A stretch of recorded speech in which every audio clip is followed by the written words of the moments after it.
Hi friends, మన భారతదేశానికి ఉత్తరాన ఉన్న హిమాలయాలు ఒక అందమైన కిరీటం లాంటివి.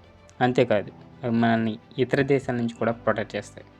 ఈ హిమాలయాలు మన దేశ సంస్కృతి సంప్రదాయాన్ని ప్రపంచానికి చాటి చెప్తాయి. ఇంకా చెప్పాలంటే హిమాలయాల వల్లే మన దేశానికి ప్రపంచంలో ఒక ప్రత్యేకమైన గుర్తింపు ఉంది. ఇంకా చెప్పాలంటే ఉత్తరాన హిమాలయాలు ఉండడం వల్లే ఉత్తరాన దేశం అంతా బాగా అభివృద్ధి చెందింది. సో అంతేకాకుండా ఇక్కడ హిమాలయాలు ఉండడం వల్లే ఉత్తరాన జనాభా కూడా పెరిగింది. ఇప్పుడు అర్థమైందా ఈరోజు టాపిక్ ఏంటో? సో హిమాలయాలు కేవలం పెద్ద పెద్ద పర్వతాలు మాత్రమే కాదు, అవి మన దేశానికి రక్షణ రేఖగా కూడా నిలిచిన పర్వతాలు. ఇవి మన పక్కనున్న దేశాల నుంచి మనల్ని ఒక బోర్డర్లా ఉండి కాపాడతాయి. అంతేకాకుండా మన దేశ వాతావరణం ఈ హిమాలయాలపై ఆధారపడి ఉంది. హిమాలయాలు అంటే అందమైన నేచర్, అద్భుతమైన కల్చర్. అయితే మీకు ఈ హిమాలయాల రేంజ్ ఏంటో తెలుసా?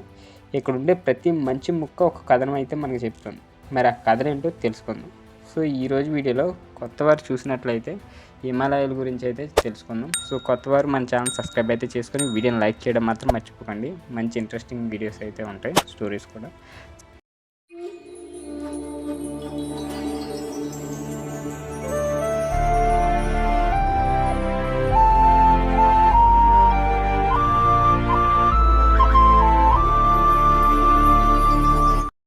అద్భుతమైన కథలు ఎన్నో ఉన్నాయి. వీటిలో అవన్నీ కూడా చాలా రహస్యమైనవి. నిజంగా మన దేశానికి హిమాలయాలు జస్ట్ ఉత్తరాన ఉన్న పర్వతాలు మాత్రమే కాదు, భారతదేశ ఆత్మ కూడా. ఇవి జస్ట్ మంచుతో కప్పబడిన పర్వతాలు మాత్రమే కాదు, మన దేశానికి కనిపించని కాపలాదారు కూడా.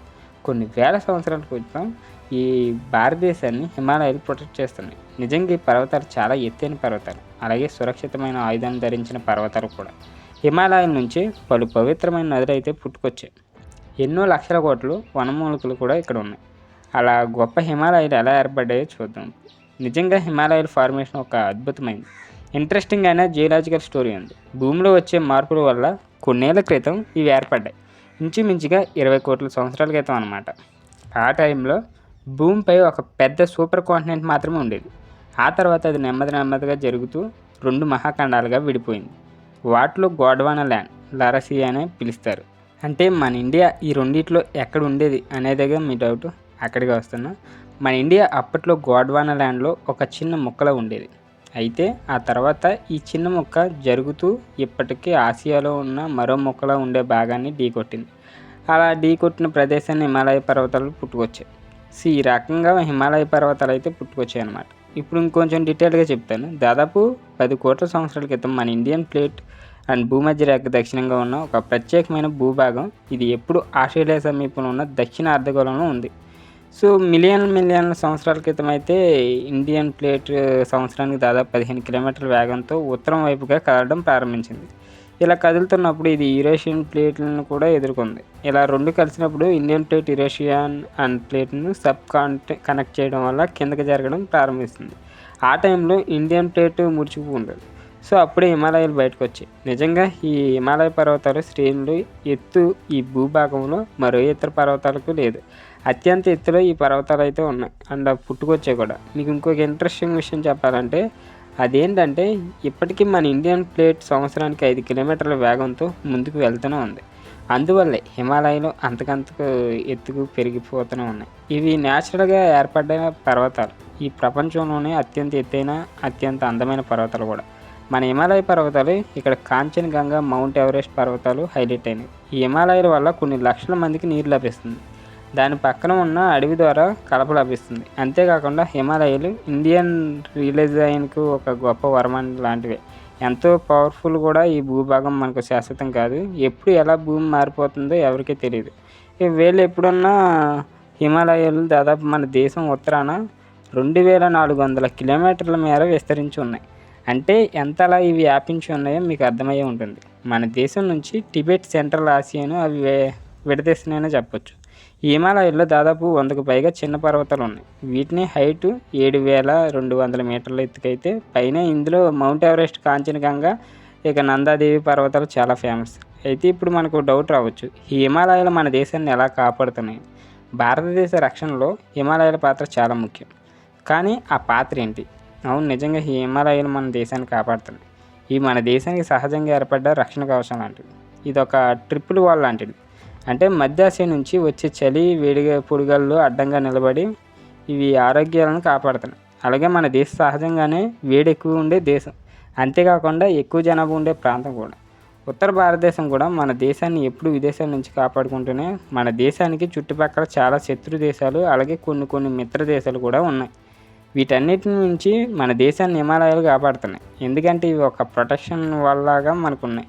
ఇక మన దేశం చుట్టూ గతంలో ఎంతోమంది హిమాలయాలను దాటాలని చూశారు, కానీ ఎవరి వల్ల కాలేదు.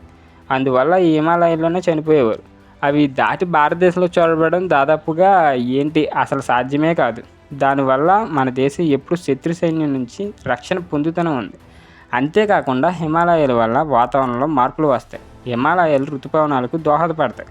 ముఖ్యంగా ఋతుపవనాలు దేశం వైపు ఈ హిమాలయాలు పడటం వల్లే మనకి వర్షాకాలం వర్షాలు పడుతున్నాయి, శీతాకాలం చలిస్తుంది. అలా ఋతుపవనాలు మారుతూ ఉండటం, ఈ వాతావరణం చేంజ్ అవ్వడం వల్ల మన భారతదేశం ఎప్పుడూ సస్యశ్యామలంగా ఉంటూ ఉంటుంది.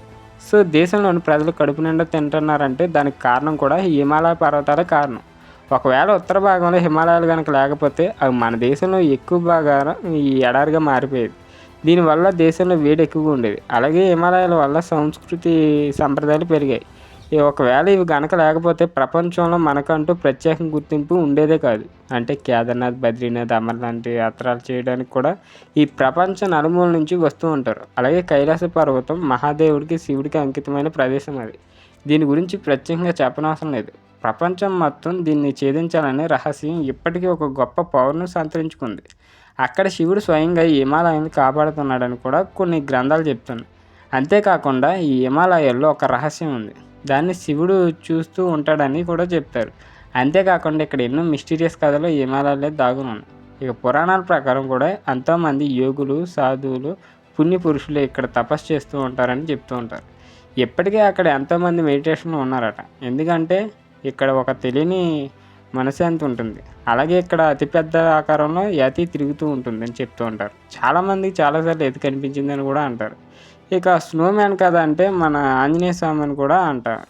సో గతంలో స్నోమ్యాన్ను ఇక్కడ సన్వే పర్వతాల్లో ఉండేవారని చెప్తూ ఉంటారు. చాలాసార్లు స్థానికులు ఎత్తి పాదముద్రలు చూశారట. సో అంటే సైంటిస్టులు కూడా ఎప్పటివరకు ఎటువంటి సమాచారం లేదు. కానీ ఇక ఈ హిమాలయాల్లో ఉన్న మరో సీక్రెట్ రుస్కుమ్ సరస్సు. ఇది సెలెక్టివ్ లేక్ అని పిలుస్తూ ఉంటారు. ఈ లేక్లో వందలాది స్కెలిటన్లు అయితే కల్పిస్తూ ఉంటాయి. ఆ సరస్సుల్లో ఎందుకు చనిపోయారు, వాళ్ళు అక్కడ కళేబరాలు ఎందుకు ఉన్నాయనేది ఎవరికి ఇప్పటివరకు తెలియదు. సో శాస్త్రవేత్తలు కూడా చెప్పింది ఏంటంటే ఈ అస్థిపంజరాలు కొన్ని వందల ఏళ్ళ సంవత్సరాలు ఇవని, అలాగే అప్పట్లో ఏదైనా ప్రకృతి విపత్తు వల్ల ఇవి జరిగిందనేది కూడా వాళ్ళకి తెలియదు. మొత్తంగా చూసుకుంటే ఈ దేశాన్ని సస్యశ్యామలంగా మన హిమాలయాలు అయితే ఉంచుతున్నాయి. అండ్ గంగా, బ్రహ్మపుత్ర, సింధు నదులు ఈ దేశానికి పవిత్రమైన నదులు. ఈ దేశంలో ప్రతి మనిషికి ఈ నదులతో అనుబంధం అయితే ఉంది. ముఖ్యంగా మన దేశంలో వర్షాలు రాకు ఇవే కారణం. ఈ నదులు నిత్యం ప్రవహిస్తూ ఉండడానికి హిమాలయాలే కారణం. కాబట్టి ఇంత గొప్ప హిమాలయాలు మన దేశంలో ఉండటం మనకు చాలా చాలా గర్వకారణం, అలాగే అదృష్టం కూడా. సో ఇది గైస్, ఈరోజు హిమాలయ పర్వతాల గురించి తెలుసుకున్నారు కదా. సో వీడియో నచ్చిందని అయితే నేను అనుకుంటున్నా. వీడియో నచ్చితే తప్పకుండా లైక్ చేసి ఇలాంటి ఇంట్రెస్టింగ్ స్టోరీస్ కోసం మన ఛానల్ తప్పకుండా సబ్స్క్రైబ్ అయితే చేసుకోండి.